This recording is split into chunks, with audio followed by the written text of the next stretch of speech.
Hello everyone. In this video, I will show you how to open La Banque Postale app. First, you need to download the app. Unlock your phone and open your App Store. If you are using an Android device, open the Google Play Store. If you are using an iPhone, open the Apple App Store. In the search bar, type La Banque Postale.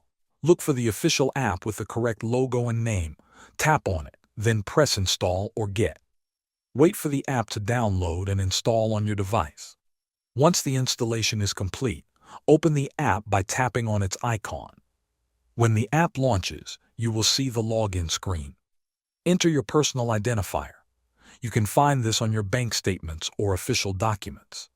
After that, enter your secret password carefully. Then tap on Login. If you are a new user and do not have login details yet, select the option to create a new account.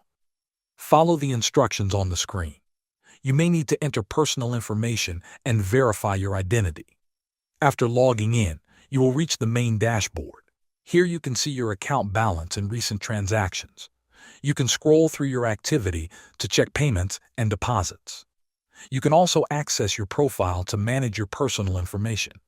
You can make transfers by going to the transfer section and entering the details and amount you are sending.